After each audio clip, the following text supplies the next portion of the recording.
dari Desa Wotawati. Perkenalkan, nama saya Nena, absen 31 dari kelas 5. Saya Hafiz, absen 11. Saya Muhammad Suksan Bisyasang, absen 21 dari 15. Saya Nadia Driasari, absen 25. Saya Syandayani, absen 3. Saya Jani Nur Kairin, absen 13. Saksikan video kita. Bye.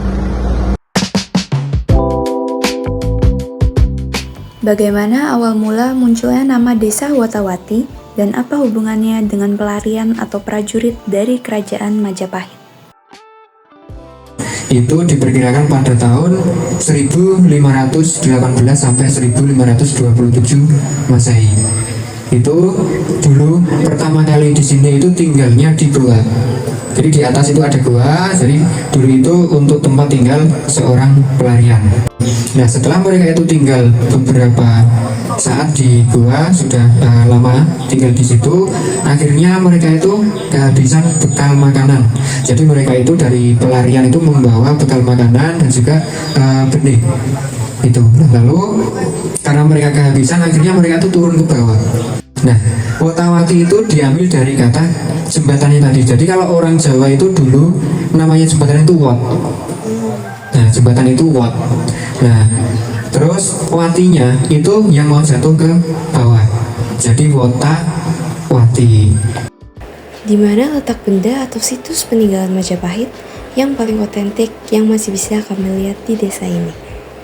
Memang di sini terkait dengan peninggalan dari sejarah itu seperti bangunan ataupun candi di sini itu tidak ada. Tetapi kami itu yang ada di sini ada peninggalan itu seperti pusaka. Pusaka itu seperti keris dan sebagainya. Seperti apa mata pencaharian dan cara bertahan hidup masyarakat Wotawati pada masa kerajaan dahulu? Mereka mencari lahan pertanian di bawah. Akhirnya mereka menemukan lokasinya. Area yang mau ditanami tadi, akhirnya mereka menabur benih di bawah, nanam di bawah.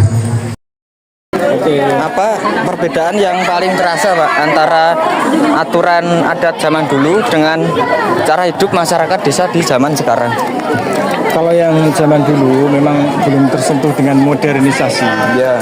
Kalau untuk sekarang kita memang sudah terbawa ke arus modernisasi. Jadi seperti yang kita lihat untuk rumah-rumah ini pun sudah banyak yang terbawa arus modernisasi. Ya. Udah itu aja. Terus ada lagi Pak. Kalau letak rumah-rumah di desa ini memang sejak dulu ikut aliran sungai apa gimana Pak? Untuk letak rumah memang tidak ada yang dirubah sama sekali seperti yang kita lihat ini dari dulu zaman kakek nenek saya itu memang sudah seperti ini tata letaknya. Memang mereka tinggal di lembah-lembah seperti ini. Berarti tetap di sini dari dulu Pak? Di sini.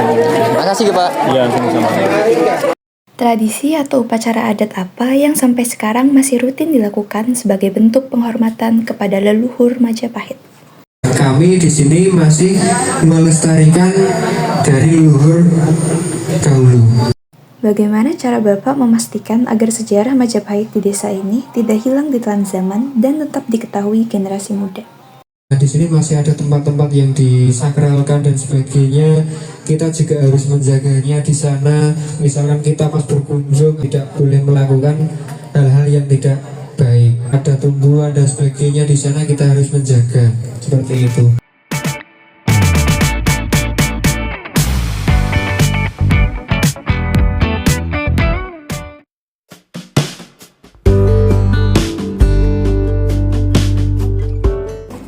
Oke, jadi tentunya di kehidupan masyarakat itu pasti ada norma dan adat istiadatnya. Ya. Itu juga kan pasti di Desa Wotawati.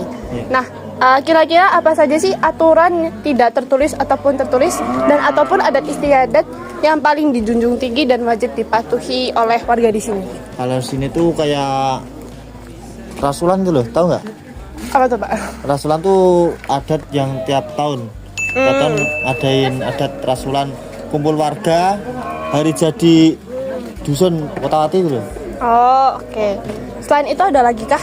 Ya kayak ada acara gendurenan, kayak habis gendurenan terus ngadain tari-tari, ledek, ketoprak kayak gitu.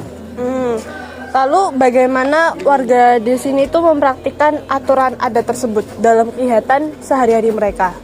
Ya kayak masak kayak tumpeng itu loh masaknya tuh. Oke, gitu. Lalu pastinya kan kalau ada norma atau aturan dilanggar kan ada sanksinya ya. Iya. Kalau di sini itu konsekuensinya atau tegurannya seperti apa? Denda. Oh, oke. Lalu untuk Bapak sendiri, mengapa aturan adat dan norma tersebut itu sangat penting dipertahankan agar kehidupan di desa Wotawati ini tetap bisa damai? Ya biar supaya damai, biar adem ayem, biar tentrem gitu loh. Oke, baik, terima kasih Bapak. Jika hariku lalui tanpa hawamu, percuma senyumku dengan dia.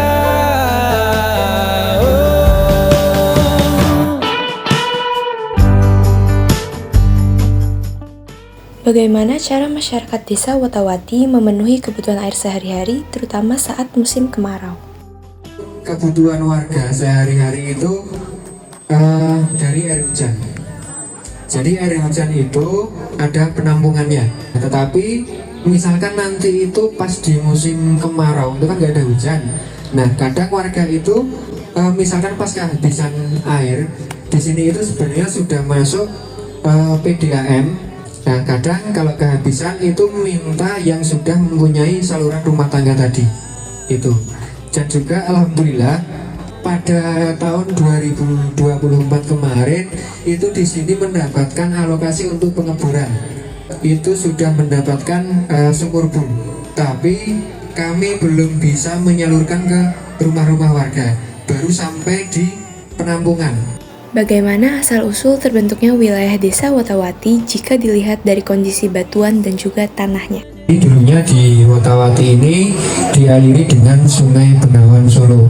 Yaitu bermuara di Pantai Sadeng ataupun di Pelabuhan Sadeng. Lalu setelah dunia itu di Pulau Jawa mengalami pengangkatan ataupun pergeseran lempeng, itu mengakibatkan di Pulau Jawa itu terangkat. Setelah adanya pengangkatan tersebut, akhirnya sungai itu mengering. Nah, seperti yang bisa kita lihat, di desa Wotawati ini dominan menggunakan batu kapur dan juga karang, menandakan bahwa dahulu desa ini merupakan lautan ataupun dataran rendah. Bagaimana masyarakat beradaptasi dengan kondisi geografis desa Wotawati dalam mengelola sumber daya air?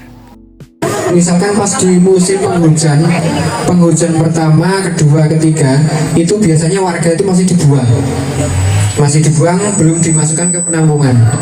Itu jadi kotoran-kotoran yang ada di genteng itu biar hilang dulu, nanti baru dimasukkan ke dalam penampungan.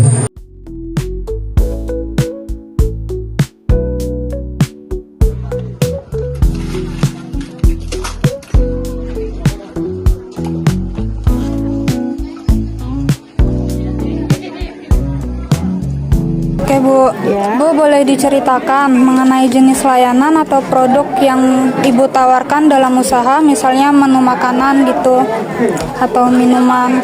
Minuman saya menawarkan dawet. Oh, menawarkan dawet. Dalam menjalankan usaha dawet ini, siapa aja yang terlibat aktif Bu? Kayak misalnya ada keluarga atau orang keluarga lain? saya, suami. Oh ya. Menurut Ibu, Pak, apalagi potensi atau sumber daya alam di desa Wotawati yang sebenarnya bisa dikembangkan? Maksudnya? Contohnya kayak usahanya? Iya, usaha yang bisa dikembangkan gitu. Yang bisa dikembangkan yaitu kayak oleh-oleh semacam keripik, terus makanan khas ini namanya bindrat. Oh iya Bu. Untuk pembayaran dari pelanggan biasanya Ibu menggunakan cara apa?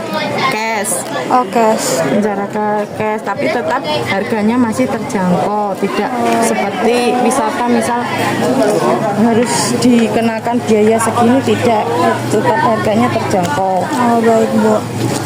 Sejak mulai menggunakan tunai itu bagaimana pengaruh terhadap kelancaran transaksi Bu? Ya mudah sekali karena kita bisa mencarikan kembaliannya. Kalau lewat ATM kan lebih susah. Oh iya. Terus apa harapan terbesar Ibu terhadap perkembangan ekonomi di Desa Watawati ini?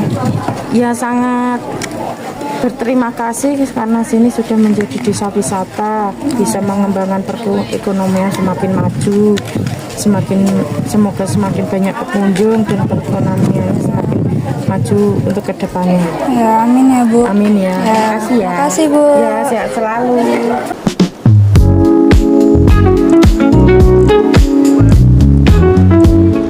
Jadi di Desa Watawati ini setelah kami wawancara dan observasi lingkungan, di Desa Watawati sendiri memiliki sejarah yang terikat dengan Kerajaan Majapahit sehingga ia mempunyai peninggalan berupa pusaka seperti keris dan itu pun sudah diteliti oleh penelitian dan diakui kebenarannya. Setelah itu untuk ekonominya sendiri terdapat banyak pelaku usaha yang dimana mereka mempunyai satu harapan yang sama untuk ekonomi ke depan di Desa Watawati ini bisa berjalan lebih lancar, menguntungkan bagi mereka dan bahkan bagi sesamanya. Untuk pembayaran sendiri ada yang menggunakan cash, ada juga yang sudah digital seperti QRIS. Lalu di sini juga banyak peninggalan dan banyak juga hal-hal yang bisa diobservasi seperti batu untuk pembuatan rumah, lalu bahkan seperti tipe-tipe tanah yang ada di sini dan juga setelah hasil wawancara dari kami tadi pun terdapat norma-norma yang mengatur kehidupan dari Desa Watawati ini. Terdapat ada adat istiadat, terdapat aturan dan bahkan juga jika ada warga yang melanggar terdapat sanksinya. Nah, jadi sekian dari wawancara kami dan kegiatan outdoor study kami pada Desa Watawati. Kami mengucapkan terima kasih pada semua narasumber yang sudah mau bekerja sama dan meluangkan waktu bagi kami. Kami ucapkan terima kasih. Sekian video dari kami. Terima kasih telah menonton. Bye.